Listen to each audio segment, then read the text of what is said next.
ICC test റാങ്കിങ്ങിൽ വീണ്ടും India ഒന്നാമത്. ഇംഗ്ലണ്ടിനെതിരായ ടെസ്റ്റ് പരമ്പര വിജയമാണ് ഇന്ത്യക്ക് നേട്ടമായത്. ഏകദിന 2020 ഫോർമാറ്റുകളിലും ഇന്ത്യ തന്നെയാണ് ഒന്നാമത്. സ്പോർട്സ് ഡെസ്കിൽ നിന്നും അനിൽ വാസുദേവ് ചേരുന്നു. കൂടുതൽ വിവരങ്ങളുമായി അനിൽ, എന്തൊക്കെയാണ് വിശദാംശങ്ങൾ?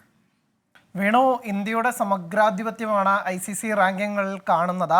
ടെസ്റ്റ് റാങ്കിങ്ങിലും ഇപ്പോൾ ഇന്ത്യ ഒന്നാം സ്ഥാനത്തേക്ക് എത്തിയിരിക്കുന്നു. ഇംഗ്ലണ്ടിനെതിരായ ടെസ്റ്റ് പരമ്പരയിലെ തകർപ്പൻ ജയമാണ് ഇന്ത്യയെ ഒന്നാം സ്ഥാനത്തേക്ക് എത്തിച്ചത്. ആദ്യ മത്സരം തോറ്റ ശേഷം ഇന്ത്യ ശക്തമായി തിരിച്ചു വന്ന് പരമ്പര 4-1 സ്വന്തമാക്കി. അതോടുകൂടി ഇന്ത്യയുടെ റാങ്കിങ്ങിൽ വലിയ കുതിച്ചുകയറ്റമാണ് ഉണ്ടായിരിക്കുന്നത്. 122 റേറ്റിംഗ് പോയിന്റുമായിട്ടാണ് ഇന്ത്യ ഇപ്പോൾ ഒന്നാമതുള്ളത്. ഓസ്ട്രേലിയയാണ് മറികടന്നത്. ഓസ്ട്രേലിയയ്ക്ക് 117 ഇംഗ്ലണ്ട് വലിയ തിരിച്ചടി നേരിട്ടതോടുകൂടി ഇംഗ്ലണ്ട് മൂന്നാം സ്ഥാനത്തേക്ക് വീണു. അവർക്ക് 111 പോയിന്റാണുള്ളത്. എന്തായാലും നേരത്തെ തന്നെ ഏകദിന 2020 റാങ്കിങ്ങുകളിലും ഇന്ത്യ ആയിരുന്നു മുന്നിൽ. ഇപ്പോൾ അതിനൊപ്പം തന്നെ ഒന്നാം സ്ഥാനത്തേക്ക് ടെസ്റ്റ് റാങ്കിങ്ങിലും വന്നിരിക്കുന്നു. ഇതോടൊപ്പം തന്നെ എടുത്തു പറയേണ്ടത് ലോക ടെസ്റ്റ് ചാമ്പ്യൻഷിപ്പിൻ്റെ പോയിന്റ് പട്ടികയിലും ഇന്ത്യ ഒന്നാം സ്ഥാനത്താണ്. അങ്ങനെ ഇപ്പോൾ ഉള്ള ICC റാങ്കിങ്ങുകളിലും ഒക്കെ തന്നെ ടൂർണമെൻറ്റുകളിലൊക്കെ തന്നെ ഇന്ത്യയുടെ ഒരു സമഗ്രാധിപത്യം എന്ന് തന്നെയാണ്. പക്ഷേ ICC കിരീടങ്ങൾ വിട്ടുനിൽക്കുന്നത് മാത്രമാണ് ഇന്ത്യൻ ആരാധകരെയും ഇന്ത്യൻ ടീമിനെയും സംബന്ധിച്ച് ഏക നിരാശ.